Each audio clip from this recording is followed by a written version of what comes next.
Ang nakaraan. Nang muling magkita sila Third at Helena, umusok sa selos itong si Feliz at lalo pang gumulo ng magka-dark secret reveal. Pinalabas nila kay Third na patay na ako. Hayaan mo yun. Nagsinungaling pala ang parents ni Third na si Helena ay patay na.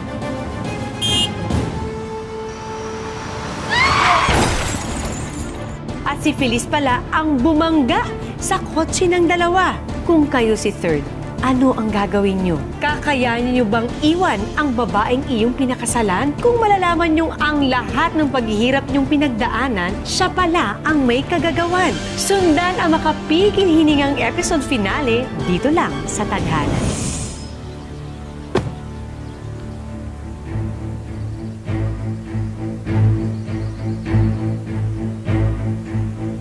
Bakit babalik ka ng balik sa buhay namin ang asawa ko, ha? Ganito, ha? Pakalandi mo? Ha? Nakhiya ka, babae ka? Ikaw yung walang hiya! Ano? May nakakita sa inyo ng asawa ko, nagayakapang kayo? Ha? Ang kapal na mukha mo? Doktor ka pa naman! Wala kang moralidad! Oo, ha? Kami ni Third. Pero siya ang pumunta dito. Di namin mo din. Ha? Wala ka pang walang hiya, ha? Wala kami ginawa masama. Nag-usap na kami as old friends. Old friends? Huwag mo akong ginagawang tanga. Hindi kayo old friends. Lovers kayo dalawa ng asawa ko, kaya imposible nag-uusap lang kayo. Hindi.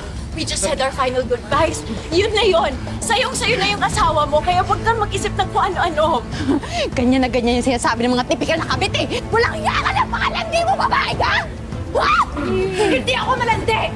Umalis ka na dito, pinapahiya mo lang sarili mo. Ako nakakahiya? Ikaw ang nakakahiya na pakalandi mo! Ba't estudyante mo hindi mo tinatalo? Ha? Kapal na mukha mo, babae ka! Tantanan mo kaming dalawa ng asawa ko dahil kung hindi lang yan ang matitikman mo.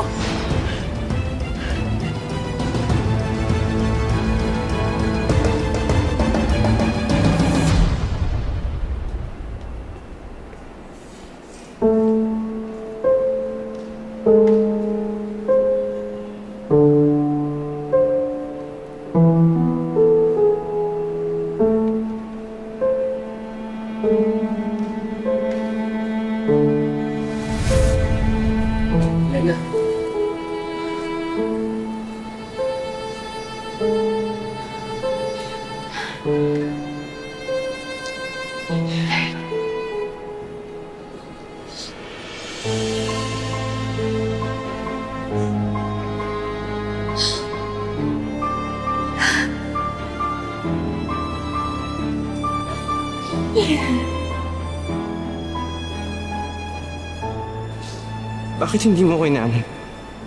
Bakit hinayaan mo akong mangulila ng ilang taon, Helena? Bakit ngayon lang tayo nagkita? Sabihin mo sa akin. Sabihin mo. Siguro ganun talaga.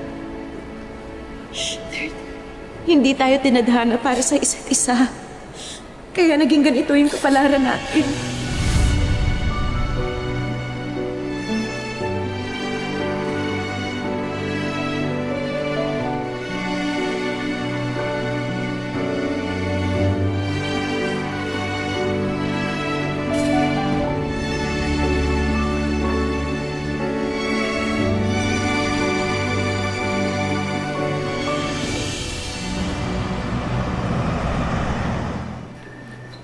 Donna, nandiyan na ba si Sir Third mo?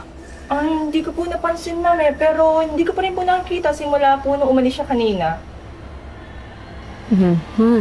Hindi po. Siguradong kasama niya na naman yung babaeng yun. Lahat ginawa ko na para na magkahiwalay sila ng babaeng yun noon. Alam niyo ba kung ba't sila na-aksidente dati? Bakit? Anong sinasabi mo? Dahil sa akin. Dahil binangga ko sila.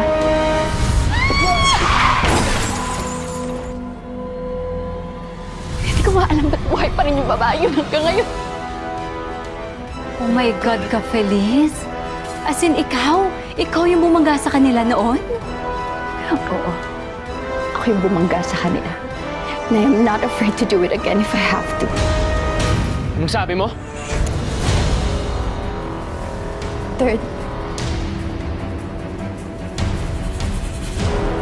Ikaw ang bumangga sa amin? Ha? Sir, please, let me explain, please. Ano explain? I don't need your explanation, Feliz!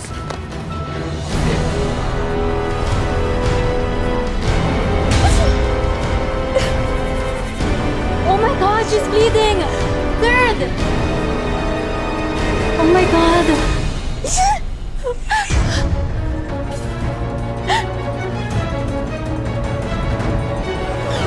Tumating yung outfit ng party na, di ba? Anong ginagawa mo dito? Ano, may binabala ka masama sa akin? Wala.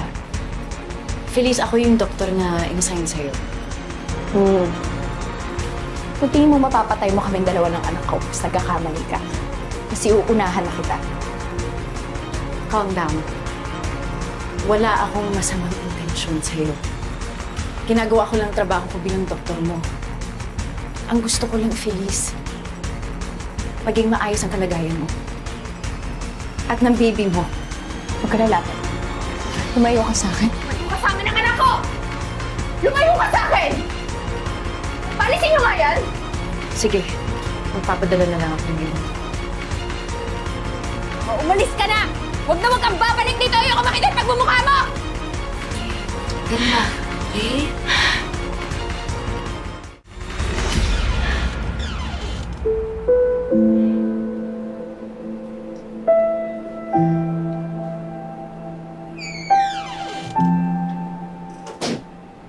Sige na, iwan niyo muna kami.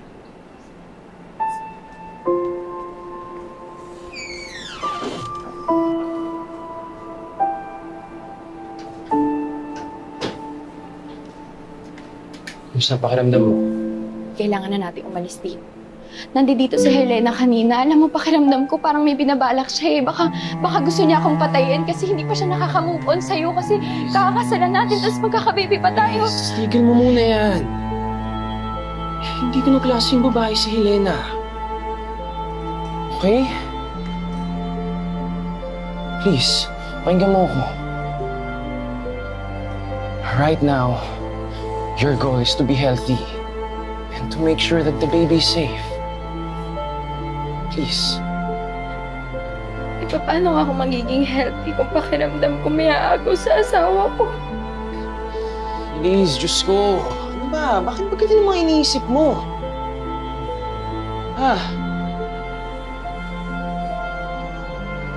Pinakasalan kita.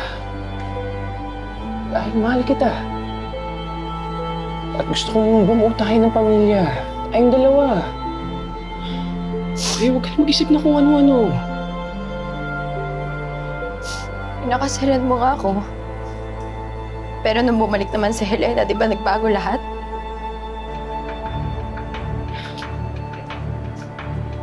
Umamin ka nga sa akin. Kaya ba dito mo ako dinala para dito kayo magkita? Tsaka dito kayo maglandian, ha? So, totoo? Apektado ka? Ha? Gusto mo makita yung babae yun? Gusto mo makipaglandian? Eh di sige! Sige! Umalis ka na! Lumabas ka Hindi na! ganon. Hindi, walang ganon. Walang nangyaring ganon. Walang ganon! Eh, hindi ka makasagot kanina! Yan ang gusto mo? Sige! Gusto mo umalis? Sige, wala akong pakialam! Bahala ka sa buhay mo! Pero pag may nangyaring masama sa bata, huwag na huwag mo akong sisisihin, Feliz! Ha? Feliz, ang kulit mo! Bahala ka sa buhay mo! Yan gusto mo? Sige!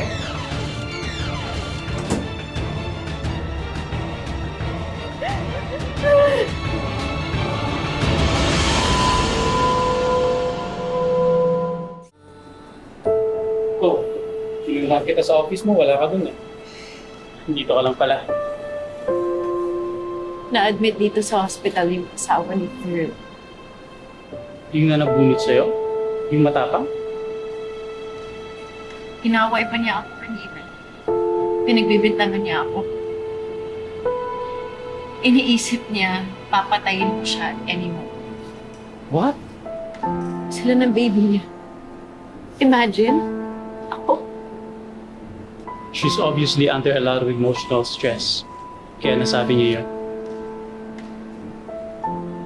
Minsan, pinagsisisihan ko na nagkaroon ako ng relasyon sa estudyante ko. Alam ko mali yun. Pero naging na ako. Tapos na yun. Wala ka na magagawa doon. Mag-focus ka na lang kung paano ka maging isang mabuting doktor.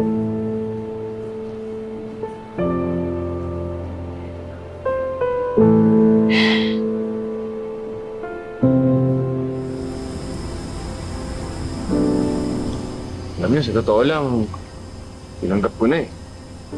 Tinanggap ko na sinabi nila sa akin patay na si Helena. Sakit, pre. Yun yun. Sakit-sakit, hirap-hirap. Wala kang mapagsabihan ng problema mo. Pero, bandang huli, kinaya ko rin. Tapos ngayon, ngayon malaman-laman ko na buhay pala siya. Hindi ko maintindihan eh, isang malaking joke. Nakaka-bad trip rin talaga sila, mami. Totoo lang. Sorry, Third. Hindi ka na din namin nadamayan nun. Wala, bigla ka na lang din nawala eh. Oo nga, pre. At ito pa ang lumabas na usapan. Na-transfer ka na naman daw. Kakagagong isipin, no? Sa akin lang, Third sa sitwasyon mo ngayon, buntis si Feliz. Mas kailangan ka ng asawa mo. Tsaka ng magiging anak mo. Kaya dapat yun muna isipin mo ngayon.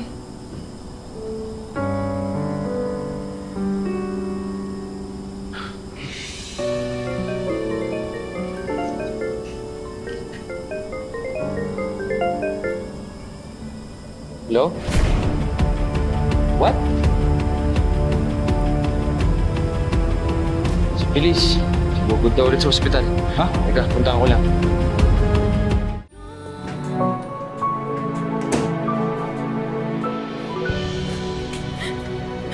Yung baby natin. Wala na yung baby natin, Third.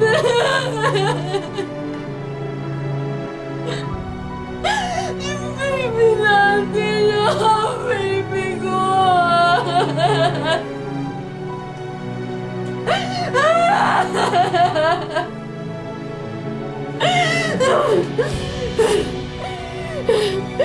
Kasalanan to na Helena. Ayop na babae yan. Yan sa nanay niya, ba't nawala yung baby ko? Feliz. Feliz, paano nadamay si Helena dito? Dahil may ginawa sa akin yung babaeng yun. Nung una akong dinugo.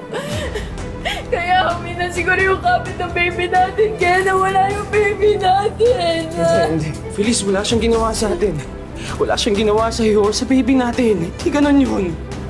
Bakit nawala yung baby natin kung wala siyang ginawa? Ha? Nag-iisip ka ba? Feliz, ama rin ako ng batang yan! Ano ba? Tingin mo ako ikaw na nahihirapan? Feliz, ama rin ako ng batang yan. Alam mo, iniisip ko na lang ngayon kahit ang sakit-sakit. Iniisip ko na hindi talaga para sa atin yung batang yan.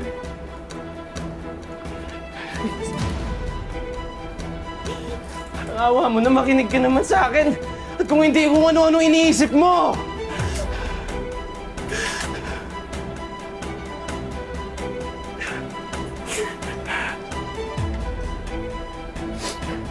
Paano ako makikinig sa'yo? Panay ka ng kabit.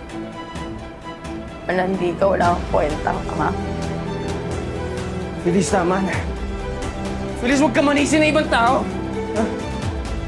Huwag mo sisihin dito na parang kasalanan ko lahat. Please stop this nonsense!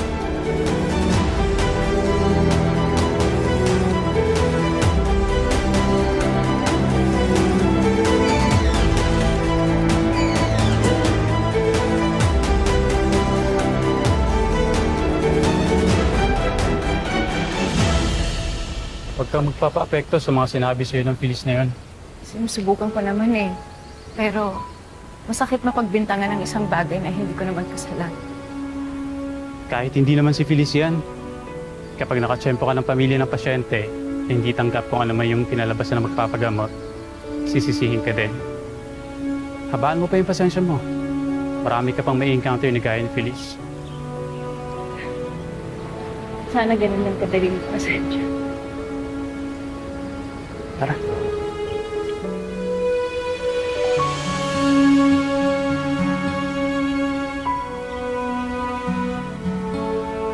After all this time, si Helena pa rin.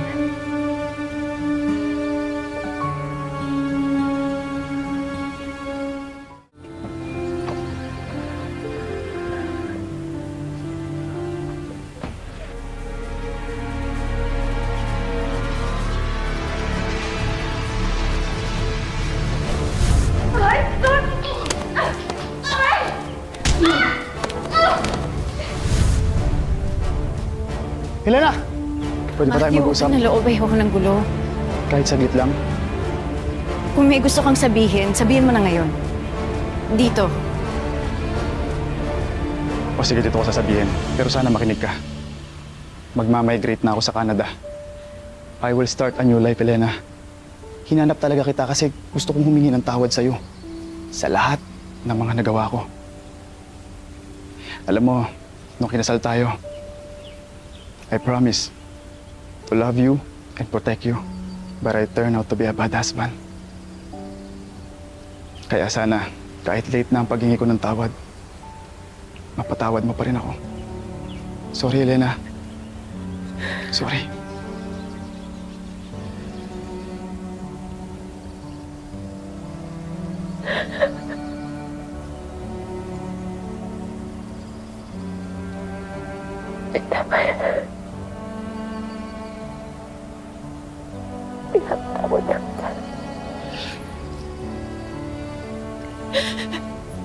Good luck sa bagong buhay.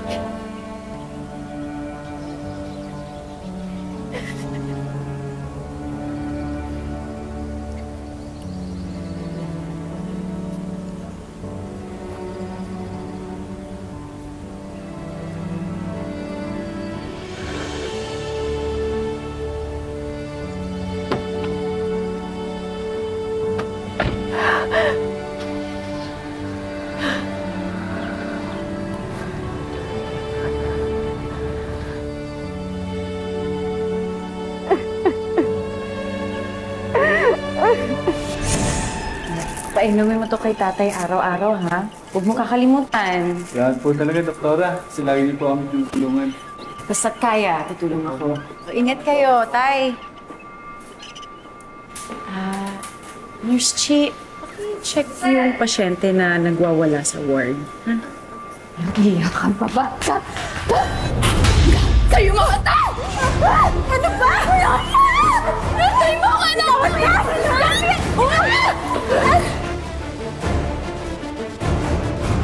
Walang hiya ka, babae ka! Pinatay mo ang anak ko! Pinatay! Pinatay mo ako! Pinatay mo ang anak ko! Pinatay mo ako!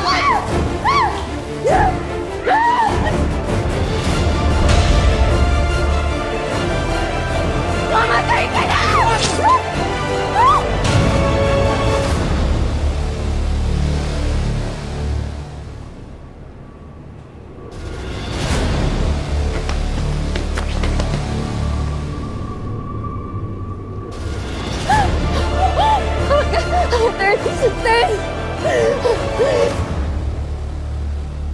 Third, anak. How do you feel? Okay na po ako. Don't you worry about Feliz, Iyo. Your mom and I are doing everything for her, okay? We'll be bringing her to Europe para magpagaling. Your marriage will be annulled as soon as possible. Time kayo. Ayoko na magtagal pa sa pamilya natin yung Feliz na yan. Imagine, she almost killed you. Twice. Pasalamat siya at hindi na kami nagkahanap dahil kung hindi, oh my God, baka ano pa magawa ko sa kanya. Ma, si Helena, kumusta? She's fine. I think.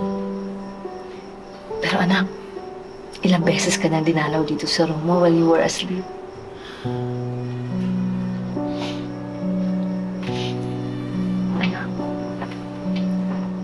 Pasensya ka na, ha? Kung hinadlangan ko kayo ni Helena. You were too young then. Ma, tapos na yun. Basta tandaan mo, hindi lahat ng tapos ay final na, ha? At hindi rin lahat ng goodbyes ay forever. Malay mo. Yan. Malay mo, anak. Ma, maybe someday, Ma. Kung minsan may tamang pag-ibig na dumarating sa maling pagkakataon o sa di tamang panahon. Pero ang wagas na pag-ibig, dumaan man sa maraming pagsubok at hamunin man ng panahon, kayang maghintay, kayang magpatawad at dapat ipaglaban. Helena! Helena! Tim! Oh, Uy, sakto. Dapat dadaan talaga ako sa inyo. Bakit? Para ibigay itong box. Inihatid kanina. Para daw sa'yo. kanino galing? Driver ng mga Durano ang naghatid niyan eh. Baka galing kay Third. Kamusta siya? Nagpa-discharge kagabi. Ililipat daw nila ng Maynila. I heard, sa Australia na siya magpapagaling. Sige, Helena. May pasyente pa ako. Sige, salamat.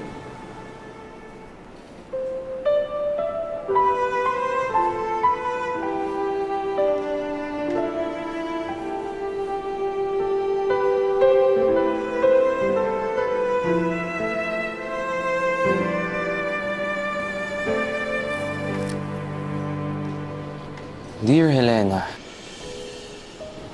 pang ilang Valentine's na. Pero, nasa puso pa rin kita. Sana, nakikita mo ako ngayon. Pinipilit ko lang maging malakas, maging matatag. Kasi gusto ko, kahit nasa langit ka na at makita mo ako, gusto kong sabihin mong I'm proud of you.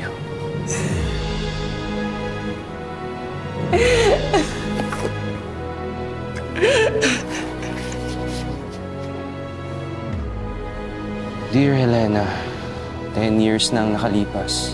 Pero ikaw pa rin talaga eh.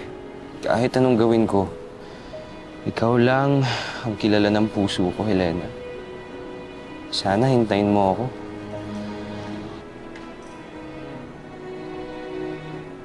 At kung sakaling makita mo ako na may kasamang iba, hindi ibig sabihin ay kinalimutan na kita. Ang tagal lang talaga ng buhay ko.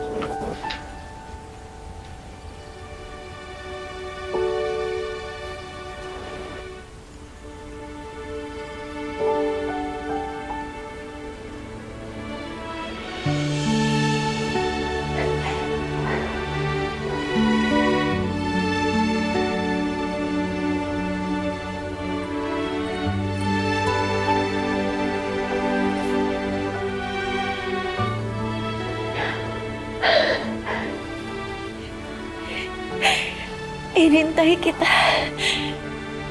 Kahit matagal, inintay pa rin kita.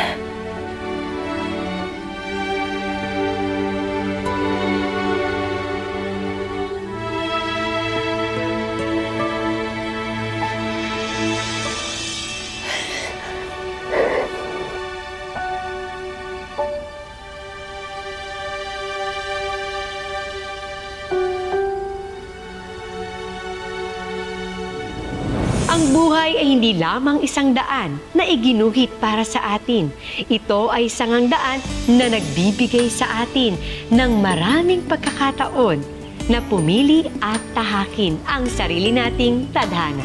Magandang hapon, ako po si Marian Rivera at ito ang mas pinalakas na tadhana. Huwag kasi sira ng pamilya ko! Dahil kayong ayaw sirain ang pamilya ninyo! Ano ba? Bakit niyo sinasaktan yung anak ko naman na yan? Nak, diba? Ka ba nakikipag-away sa kanila? Dahil sa'yo, ma! Dahil sa ginagawa mo! We want salmon. So magluto ka ng salmon. Naiintindihan mo? Ha? Na nga po tayong stock eh. Pero